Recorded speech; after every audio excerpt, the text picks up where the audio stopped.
Good morning students. आशा है कि आप सब कुशल होंगे। आज हम 12th क्लास के चैप्टर 1 प्लानिंग इन स्पोर्ट्स में कुछ एक्टिविटी के माध्यम से, कुछ प्रोजेक्ट के माध्यम से सीखेंगे। इसमें टॉपिक है हमारा आज का various committees related to sports. Means विभिन्न प्रकार की खेल समितियां जिनकी हमें खेलों के दौरान आवश्यकता पड़ती है। जब हम खेल प्रतियोगिताओं का आयोजन करते हैं उस समय हमें किस प्रकार की समितियों की ज़रूरत पड़ती है और उनके क्या क्या कार्य होते हैं।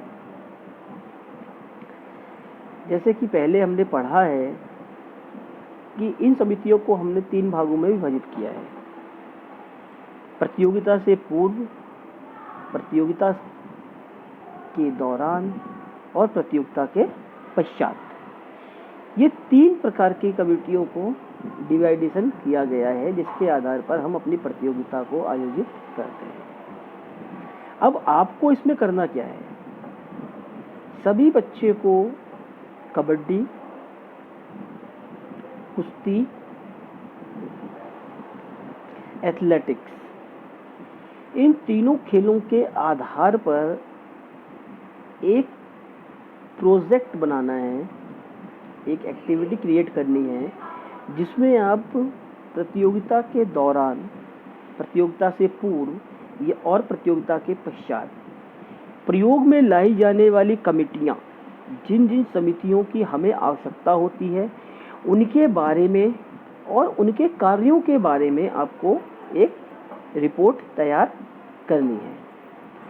इसका एक एग्जाम्पल है, जैसे प्रतियोगिता से पूर्व का लेते हैं तो सबसे पहले आयोजन समिति। अब इसमें हम लिखेंगे इस प्रकार से कि किसी भी प्रतियोगिता को या कार्यक्रम को आयोजित करने से पहले एक समिति की आवश्यकता होती है, एक कमेटी की आवश्यकता होती है जिसकी देखरेख में प्रतियोगिता का आयोजन किया जाता है।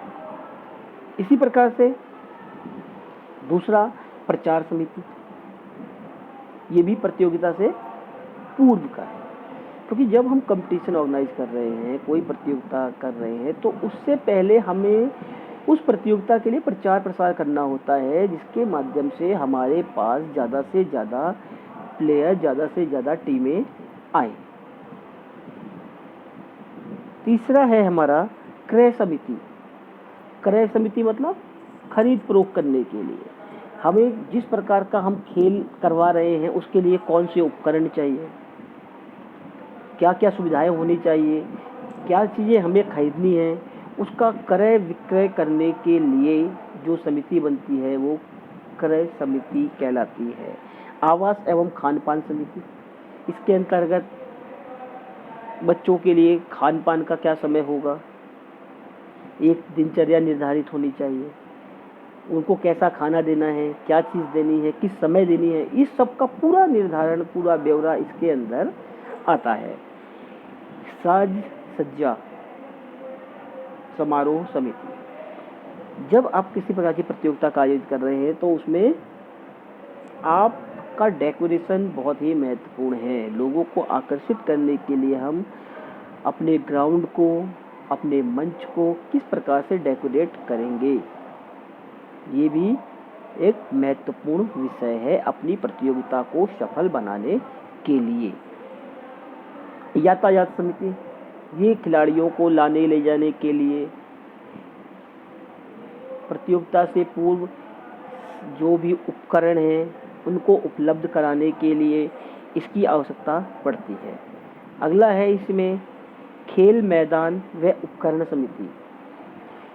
ये कमेटी का कार्य खेलों के लिए जो भी उपकरण हमें चाहिए या उस दौरान हमें जिन चीज़ों की आवश्यकता पड़ने वाली है खेल से संबंधित, वो फर्स्ट एड भी हो सकता है, खेल उपकरण भी हो सकता है, इस तरीके के सामान हो सकते हैं।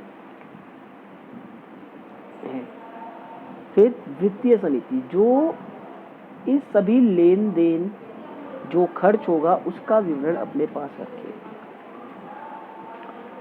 और आखिरी है प्रतियोगिता कार्यक्रम समिति। ये कार्यक्रम समिति जो है ये निर्धारित करेगी कि आपका जो प्रतियोगिता है वो कब प्रारंभ होगी।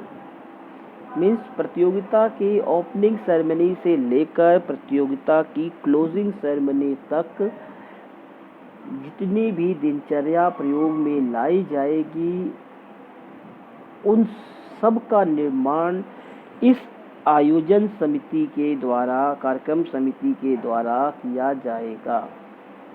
तो ये एक एग्जाम्पल है प्रतियोगिता से पूर्व। इसी प्रकार से आपको प्रतियोगिता के दौरान और प्रतियोगिता के बाद जिन समितियों का हम प्रयोग करते हैं उनके बारे में आपको एक रिपोर्ट तैयार करनी है। जो आपको खेल बताए गए हैं, आपको खेल का एग्जाम्पल लेकर उसमें प्रयोग होने वाले उपकरणों की सूची, उसमें होने वाली इंजरी, किस प्रकार की चोट लगती है, उसके लिए हमें क्या क्या प्राथमिक चिकित्सा सामग्रियां चाहिए, इस चीज़ का विवरण एक रिपोर्ट के माध्यम से हमें तैयार करना है। धन्यवाद।